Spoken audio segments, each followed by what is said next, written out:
साधक जो साधना में बढ़े हुए हैं वो भ्रष्ट क्यों हो जाते हैं? उनको भ्रष्ट देखकर हमारा उत्साह गिर जाता है कि हम कैसे साधना में चलें। जब ये दसियों वर्ष से साधना में लगे हैं, वे भ्रष्ट हो गए, गिर गए, पतित हो गए। इसका कारण क्या है? बढ़े हुई साधना में साधक भ्रष्ट क्यों हो जाता है? उत्तर, जो साधना का अभिमान करता है उसको गिरना पड़ता है। कीन हो इस कबहू अभिमाना, शोक हो वंचा कृपा निधाना। पहली बात, साधना में जो अभिमान है वो निश्चित आपको भ्रष्ट कर देगा, गिरा देगा।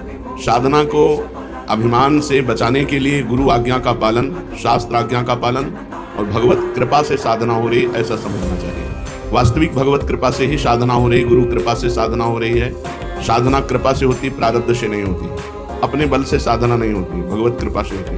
तो साधक को जब अहंकार आवे तो अपने से ऊंचे महात्माओं के चरित्र पढ़ने चाहिए, अपने से बड़े संतों के चरित्र पढ़ने चाहिए। अभी पूज्य जैन मुनियों का दर्शन हुआ, उनकी साधना सुन करके ऐसा लगता है कि अपने लोग तो केवल जी रहे हैं। एक बार उबला प्रसाद पाते हैं, स्वाद रहित, और भारत में ऐसी गर्मी में वो पैदल चलते हैं। जहाँ एसी से निकलना मुश्किल है लोगों का, वहाँ वो नंगे पैदल। कितना कष्टमय जीवन, फिर भी सरल जीवन, कहीं अभिमान नहीं देखा। सबके सब सरल जीवन, सबके सब अकिंचन, सबके सब भगवत मार्ग के प्रतीक। तो जब साधना का अहंकार अपने को लगे तो अपने से बड़ों को देख लेना चाहिए, संतों का संग करना चाहिए। बड़े संतों का ना मिले तो उनके चरित्र पढ़ने चाहिए कि हम कहाँ हैं, अपने को पता चल जाएगा। मान लो आप ध्यान लगाते हो तो कीलदेव जी ध्यान में बैठे थे, यवनों ने उनके माथे पे कीला ठोक दिया कि नाटक कर रहा है ध्यान का, फिर भी ध्यान भंग नहीं हुआ। या मच्छर काटे तो ध्यान भंग हो जाएगा, कील ठोक दी गई, पर उनके ध्यान में कोई फर्क नहीं पड़ा।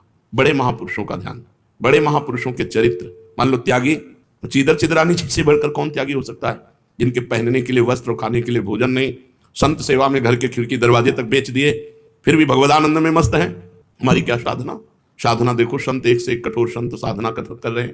तो जब साधन का अहंकार जागे तो अपने से बड़े संतों के चरित्र पढ़ने चाहिए, भगवान से प्रार्थना करनी चाहिए। वैसे गुरु कृपा पात्र में साधना का अहंकार होता ही नहीं। जो गुरु की आज्ञा से साधना में होता है उसको अहंकार होता ही नहीं। उसको रहता मेरे गुरुदेव की कृपा है, उन्हीं की आज्ञा से साधन शुरू हुआ है और उन्हीं की आज्ञा से चल रहा है, मैं तो केवल निमित्त मात्र हूं, इसमें तो गुरुदेव की कृपा है। जो साधक अपना चुना हुआ साधन करता है उसमें जरूर अहंकार आ जाता है, मैं व्रतशील, मैं मौनी, मैं तपस्वी, मैं, फिर उसको गिरना पड़ेगा। ये माया बड़ी बलवती है। दैवी है सागुणमयी मम माया दुरत्या, बड़े बड़े ऋषि मुनियों को मोहित कर लेती है। तो यदि आप साधन का अहंकार करेंगे तो भ्रष्ट हो जाएंगे। पहला